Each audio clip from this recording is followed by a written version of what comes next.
Hello everyone, आज हम पढ़ेंगे जनरल डिफेंसेस के बारे में कि अगर कोई बंदा किसी दूसरे के खिलाफ केस कर देता है तो जिसके खिलाफ केस हुआ है उसके पास क्या क्या डिफेंसेस होंगे। तो लॉ ऑफ टॉर्ट्स में हमारे पास ये 7 डिफेंसेस हैं, जिसमें फर्स्ट है कंसेंट, सेकंड है इनएविटेबल एक्सीडेंट, थर्ड है एक्ट ऑफ गॉड, फोर्थ है प्राइवेट डिफेंस, फिफ्थ है नेसेसिटी, सिक्स्थ है स्टैट्यूटरी अथॉरिटी और सेवंथ है कॉन्ट्रीब्यूटरी नेग्लिजेंस। तो चलो अब हम इन्हें एक एक करके डिटेल में पढ़ते हैं।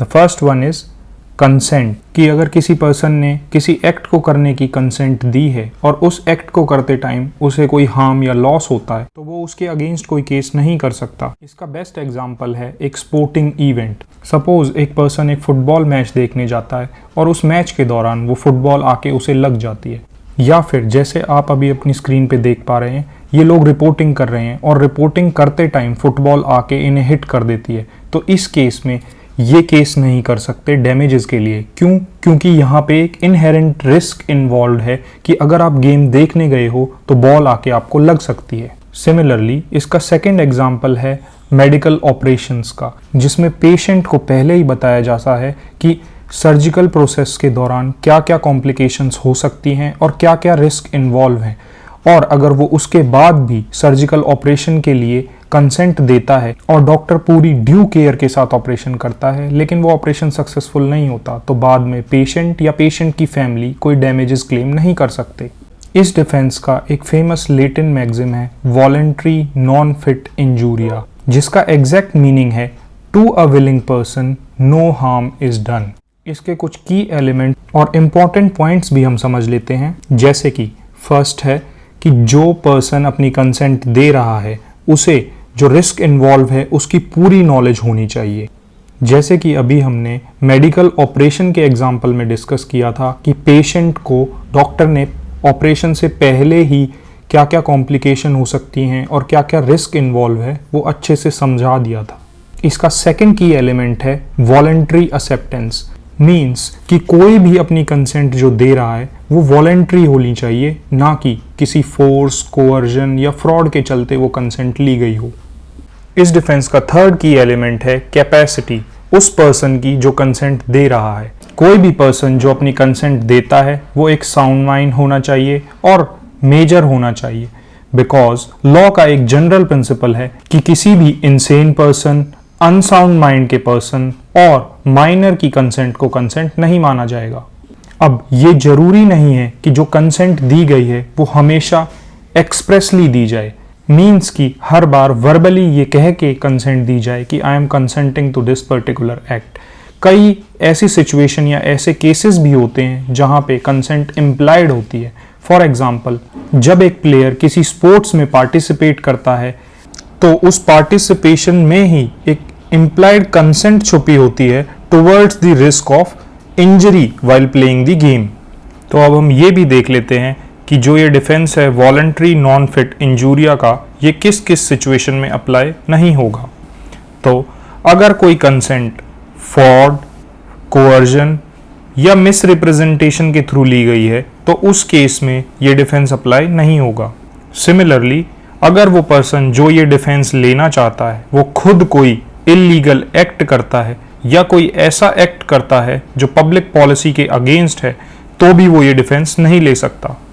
कंसेंट पे एक काफ़ी लीडिंग केस लॉ है Hall versus Brookland Auto Racing Club का। इसमें हुआ ये कि एक कार रेस के दौरान 2 कार आपस में टकरा जाती हैं और उस टक्कर की वजह से उनके कुछ पार्ट्स रेसिंग ट्रैक से उड़ के और स्पेक्टेटर्स एरिया में एक दर्शक को लग जाते हैं, जिसकी वजह से उसे काफ़ी इंजरीज आती हैं। वो इंजर्ड पर्सन डैमेजेस क्लेम करने के लिए रेसिंग क्लब के खिलाफ केस कर देता है। तो इस केस में कोर्ट ने ये कहा कि इस पर्सन ने वॉलंटरली इस रेस की टिकट ली और जब ये कार रेस देखने गया तो इसने वॉलंटरली इस रिस्क को एक्सेप्ट किया कि इस रेस के दौरान ऐसा कोई इंसिडेंट हो सकता है। ये केस ये दर्शाता है कि कोई भी पर्सन अगर वॉलंटरली किसी रिस्क को एक्सेप्ट करता है तो वो उससे हुई किसी इंजरी के लिए कोई क्लेम फाइल नहीं कर सकता। नेक्स्ट डिफेंस हम पढ़ते हैं इनएविटेबल एक्सीडेंट का, यानी ऐसा एक्सीडेंट जिसे टाला नहीं जा सकता। फॉर एग्जाम्पल, अगर कोई ड्राइवर पूरी ड्यू केयर के साथ सारे रूल्स और रेगुलेशन को फॉलो करते हुए ड्राइव कर रहा है, लेकिन सडनली उसे हार्ट अटैक आ जाता है, जिसकी वजह से वो गाड़ी से कंट्रोल खो देता है और एक्सीडेंट हो जाता है। तो इस केस में हम ये बोलेंगे कि it is a case of inevitable accident. हम एक और सिमिलर एग्जांपल ले सकते हैं कि अगर कोई ड्राइवर पूरी वेल मेंटेन्ड कार को चला रहा है, लेकिन सडनली उस कार के ब्रेक फेल हो जाते हैं, जिसकी वजह से एक्सीडेंट हो जाता है, तो यहाँ पे भी ड्राइवर इनएविटेबल एक्सीडेंट का डिफेंस ले सकता है। अब हम इसकी डेफिनेशन के बेस पे इसके की एलिमेंट्स को समझ लेते हैं। इसका सबसे पहला की एलिमेंट है कि ये एक अनअवॉइडेबल इवेंट है, मींस कि इस इवेंट को टाला नहीं जा सकता डिस्पाइट टेकिंग रीजनेबल केयर। इसका सेकंड की एलिमेंट है कि जो डिफेंडेंट है उसके पार्ट पे कोई नेग्लिजेंस नहीं होनी चाहिए या डिफेंडेंट का खुद का कोई फॉल्ट नहीं होना चाहिए। और लास्टली थर्ड की एलिमेंट है रीजनेबल प्रिकॉशन का, कि इस एक्सीडेंट को टालने के लिए कोई भी प्रिकॉशनरी मेजर्स जो लिए जा सकते थे वो लिए जाने चाहिए। अब सपोज करो कि जो हमने पहले एग्जांपल देखा था उसमें ड्राइवर जो है वो बिल्कुल एक वेल मेंटेन्ड कार को लेके रोड पे निकला था, बट इसी का सिचुएशन का हम उल्टा कर लें कि एक ड्राइवर जो फॉल्टी कार को लेके रोड पे निकलता है, उस ड्राइवर को ये पता है कि इसके जो शू ब्रेक्स हैं वो वियर आउट हो चुके हैं और एक्सीडेंट हो सकता है, और फिर ऐसी कार से एक्सीडेंट हो जाता है, तो वो ड्राइवर ये क्लेम नहीं कर सकता कि it is a case of inevitable accident, क्योंकि उसने अपने पार्ट पे जो रीजनेबल प्रिकॉशंस थे वो नहीं लिए, उसने अपनी गाड़ी को अच्छे से मेंटेन नहीं किया। इस डिफेंस से रिलेटेड एक लीडिंग केस लॉ हम पढ़ लेते हैं जो है स्टैनली वर्सेस पोवेल। इस केस में हुआ ये कि पोवेल हंटिंग करते टाइम शूट करता है और वो जो बुलेट है वो ट्री से बाउंस बैक करके स्टैनली को लग जाती है। कोर्ट ने ये कहा कि इसमें पोवेल की कोई गलती नहीं है, ये एक इनएविटेबल एक्सीडेंट है, बिकॉज यहाँ पोवेल के पार्ट पे कोई नेग्लिजेंस एक्ट नहीं हुआ।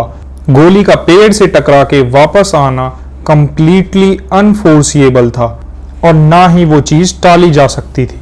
देयरफॉर ये केस एस्टैब्लिश करता है कि कोई ऐसा एक्सीडेंट जिसमें कोई नेग्लिजेंट एक्ट इन्वॉल्व ना हो और जिसे टाला ना जा सके, ऐसे किसी भी एक्सीडेंट के लिए किसी पर्सन को लायबल नहीं ठहराया जा सकता। Next defence is act of God और इन लैटिन विस मेजॉर। ऐसा कोई नेचुरल इवेंट जिसे पहले से एंटीसिपेट नहीं किया जा सकता और ना ही किसी ह्यूमन एक्शन या प्रिपरेशन से टाला जा सकता है। इसका बेस्ट एग्जाम्पल है फ्लड या फिर अर्थक्वेक। एक्ट ऑफ गॉड को और अच्छे से समझने के लिए हम इसकी डेफिनेशन के बेस पे कुछ की एलिमेंट्स पढ़ लेते हैं। Like first one is involvement of natural force, means ऐसे किसी भी इवेंट में नेचुरल फोर्स की इन्वॉल्वमेंट होनी चाहिए, ना कि किसी ह्यूमन की। सेकेंडली, ये एक ऐसा इवेंट होना चाहिए जिसे पहले से एंटिसिपेट ना किया जा सके और ना ही उसे अवॉइड किया जा सके। एंड लास्टली, ऐसे किसी भी इवेंट में कोई ह्यूमन इन्वॉल्वमेंट नहीं होनी चाहिए। For example earthquake.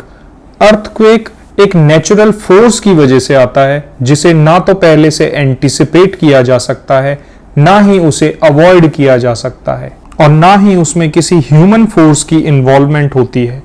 Act of God से रिलेटेड लीडिंग केस लॉ हम पढ़ते हैं निकोल्स वर्सेस मार्शलैंड का। मार्शलैंड की प्रॉपर्टी पे एक आर्टिफिशियल लेक होती है जो काफ़ी हैवी रेनफॉल्स की वजह से ओवरफ्लो कर जाती है। उसके ओवरफ्लो करने से उसके नेबर निकोल्स की प्रॉपर्टी को काफ़ी ज़्यादा डैमेज होता है और वो मार्शलैंड के अगेंस्ट केस फाइल कर देता है।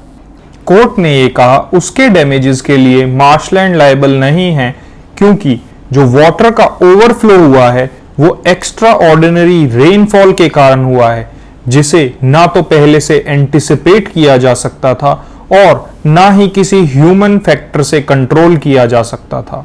Therefore court held that this was an act of God. ये केस ये एस्टैब्लिश करता है कि ऐसे किसी भी डैमेज के लिए जो एक नेचुरल फोर्स या नेचुरल इवेंट से हुआ है, किसी पर्सन को लायबल नहीं ठहराया जा सकता। नेक्स्ट डिफेंस जो हम पढ़ेंगे वो है प्राइवेट डिफेंस। इसे हम सेल्फ डिफेंस भी बोलते हैं। ये कह सकते हैं कि ये लीगल जस्टिफिकेशन है फोर्स यूज करने के लिए किसी भी थ्रेट या फिर अनलॉफुल अटैक के अगेंस्ट। फॉर एग्जाम्पल, अगर किसी पर्सन को कोई सडनली अटैक कर देता है और वो पर्सन अपने आप को बचाने के लिए पेपर स्प्रे का यूज करता है, तो उसका वो एक्ट सेल्फ डिफेंस में किया गया एक्ट माना जाएगा। सिमिलरली, अगर कोई पर्सन अपनी प्रॉपर्टी को डिफेंड करने के लिए या प्रॉपर्टी को प्रोटेक्ट करने के लिए कोई एक्ट करता है, वो भी एक सेल्फ डिफेंस या प्राइवेट डिफेंस माना जाएगा। फॉर एग्जाम्पल, अगर किसी पर्सन के घर में रात को कुछ चोर घुस आते हैं चोरी करने की इंटेंशन से, और वो पर्सन उस चोरी को रोकने के लिए या फिर हो सकता है वो डर में उन चोरों को इंजर्ड कर दे, चोट पहुंचा दे, तो इस केस में वो जो पर्सन है, जो होम ओनर है, वो right of private defence claim कर सकता है कि उसने जो भी ये एक्ट किया वो अपनी प्रॉपर्टी को प्रोटेक्ट करने के लिए, अपनी प्रॉपर्टी को डिफेंड करने के लिए किया। प्राइवेट डिफेंस के कंसेप्ट को और अच्छे से समझने के लिए हम पढ़ते हैं बर्ड वर्सेस हॉलब्रुक का केस। इस केस में जो होम ओनर था उसने अपनी प्रॉपर्टी को प्रोटेक्ट करने के लिए अपने गार्डन में कुछ स्प्रिंग गन्स इंस्टॉल करा रखी थी। प्लेंटिफ इस फैक्ट से अनजान उस गार्डन में चला जाता है अपनी ही एक पेट बर्ड को पकड़ने के लिए, जो उड़कर वहां चली गई। प्लेंटिफ के गार्डन में एंटर करते ही स्प्रिंग गन्स एक्टिवेट हो जाती हैं, जिससे प्लेंटिफ को काफी इंजरीज आती हैं। कोर्ट ने ये कहा, ट्रेसपासिंग को रोकने के लिए स्प्रिंग गन्स का यूज करना बिल्कुल अनरीजनेबल है, बिकॉज प्राइवेट डिफेंस का प्रिंसिपल ये कहता है force use to defend oneself should be proportionate to the imminent threat.